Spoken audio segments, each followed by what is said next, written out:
Welcome to our channel Parvati's kitchen. వీడియోలోకి వెళ్ళే ముందు ఎవరైనా ఇంకా మన ఛానల్ని సబ్స్క్రైబ్ చేసుకోకపోతే తప్పకుండా అయితే సబ్స్క్రైబ్ చేసుకోండి. అలాగే వీడియో నచ్చితే లైక్ కూడా చేసేయండి. ఇక లేట్ చేయకుండా అయితే వీడియోలోకి వెళ్ళిపోదాం. ఈరోజు అయితే మన కిచెన్లో మీకు నేను మటన్ పాయ కర్రీని ఎలా చేసుకోవాలో చూపించబోతున్నాను. మేకకాళ్ళ కూర. ఈ మేకకాళ్ళ కూర అయితే హెల్త్కి చాలా మంచిదండి. బోన్స్ బాగా స్ట్రాంగ్ అవుతాయి. మీరు కూడా అయితే ఈ కాంబినేషన్లో ఒకసారి ట్రై చేయండి. రాగి ముద్ద అలాగే మటన్ పాయ కర్రీ కాంబినేషన్లో ట్రై చేయండి. చాలా చాలా బాగుంటుంది రెండింటి కాంబినేషన్ అయితే. ఎప్పుడైనా సండే స్పెషల్స్ అప్పుడు అలాగే ఫెస్టివల్ స్పెషల్ అప్పుడు ఇలా హెల్తీగా అయితే ట్రై చేయండి. చాలా బాగుంటుంది. ఇక లేట్ చేయకుండా ఈ మటన్ పాయ కర్రీని ఎలా చేయాలో చూసేద్దాం. ముందుగా అయితే స్టవ్ వెలిగించేసి ఒక కడాయి పెట్టేసి అందులో 1 స్పూన్ వరకు ధనియాలు, అలాగే పావు స్పూన్ వరకు, పావు టేబుల్ స్పూన్ అనుకోండి, పావు స్పూన్ కాదు, పావు టేబుల్ స్పూన్ మిరియాలు వేస్తే సరిపోతుంది అంతే. ఈ రెండింటిని సిమ్లో పెట్టి దోరగా వేయించేసి పక్కకు తీసేసుకోవాలి. తర్వాత అదే కడాయిలో కొంచెం ఆయిల్ వేసేసుకోండి. ఆయిల్ వేసేసి అందులోకి 2 ఉల్లిపాయలు ఇలా పెద్ద ముక్కలుగా కట్ చేసుకొని వేసుకోండి.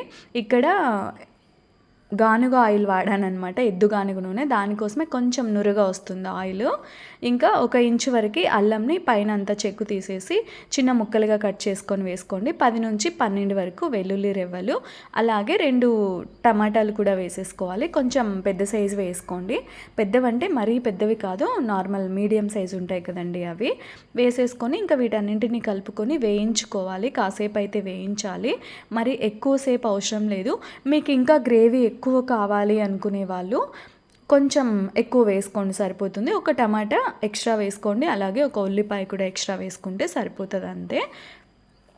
ఇలా వేసేసుకొని కొంచెం ఇలా వేయించుకుంటే సరిపోతుంది. మరి మెత్తగా అవసరం లేదు, ఒక మీడియం వరకు వేయించేసుకోండి సరిపోతుంది. ఇంకా స్టవ్ ఆఫ్ చేసేసుకొని చల్లారబెట్టేసేయాలి. అవి బాగా చల్లగా అయిపోయిన తర్వాత ముందుగా మిక్సీ జార్లో ధనియాలు అలాగే మిరియాలు అయితే వేసేసుకోవాలి. ముందుగా ఈ రెండింటిని ఒకసారి మెత్తగా బ్లెండ్ చేసేసుకోండి. ఇలా బ్లెండ్ చేసుకున్న తర్వాత మనము చూసారు కదా, ఇలా బ్లెండ్ చేసేసుకోవాలి. అన్నీ ఒకేసారి వేయకుండా ముందుగా ధనియాలు మిరియాలు వేసుకోండి. కొంచెం డ్రైవి కదండి, అవి డ్రైవి ముందుగా వేసేసుకొని తర్వాత ఇవి వేసుకుంటే సరిపోతుంది అంతే. తర్వాత ఈ ఉల్లిపాయ, టొమాటో, అల్లము, వెల్లుల్లి అవన్నీ వేయించాం కదా, వాటిని కూడా ఇందులోకి వేసేసుకోవాలి. కొంచెం వాటర్ వేసుకోండి. మనం వేయించిన కడాయిలోనే కొంచెం వాటర్ వేసి ఒకసారి బాగా తిప్పేసి ఆ వాటర్ని ఇందులోకి వేసేసి, ఎక్కువ వేయకండి, జస్ట్ ఒక 2 స్పూన్స్ అలా వేయండి సరిపోతుంది అంతే. వేసేసి ఇలా మెత్తని పేస్ట్లా అయితే చేసి పెట్టేసుకోవాలి. తర్వాత ఇక్కడైతే నేను ఒక 4 మేకకాళ్ళను అయితే తీసేసుకున్నాను. ఇలా నీట్గా వాష్ చేసి పెట్టేసుకోవాలి. సాల్ట్, లెమన్ అలాగే పసుపు వేసేసి నీట్గా వాష్ చేసేసుకొని పెట్టేసుకోండి.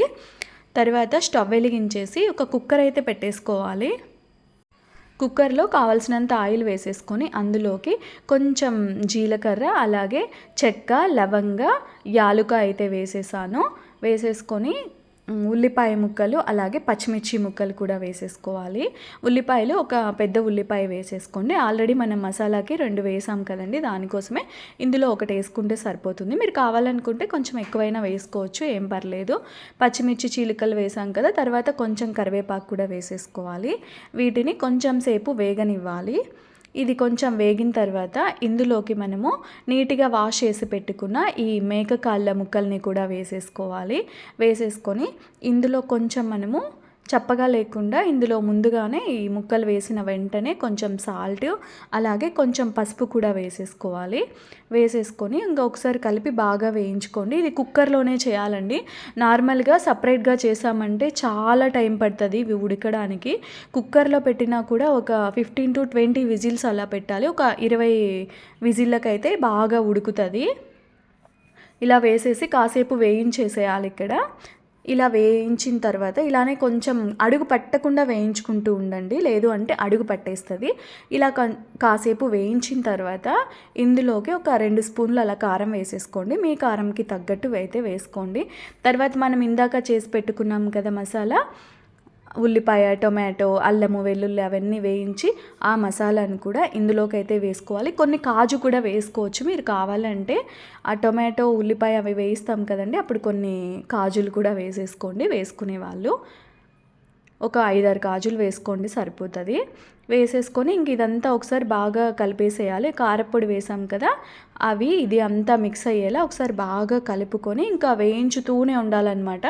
కొంచెం ఎక్కువసేపే వేయించండి, ఎందుకంటే పచ్చి వాసన అలానే ఉండకుండా కొంచెం ఎక్కువసేపు వేయించామంటే పచ్చివాసన లేకుండా బాగుంటుంది అనమాట కర్రీ. లేదు డైరెక్ట్ మనం వాటర్ వేసేసామనుకోండి పచ్చివాసన వస్తుంది, అంత బాగోదు కర్రీ. దానికోసమే ఇలా మంచిగా రెడ్గా అయ్యే వరకు బాగా వేయించండి. మనం ఫ్రైకి వేయిస్తాం కదండి, అలా వేయించాలి. నేనైతే ఇలా చేస్తాను బాగా. ఇలా బాగా పచ్చివాసన పోయే వరకు ఎర్రగా వేగిన తర్వాత ఇప్పుడు ఇందులోకి వాటర్ అయితే వేసేసుకోవాలి.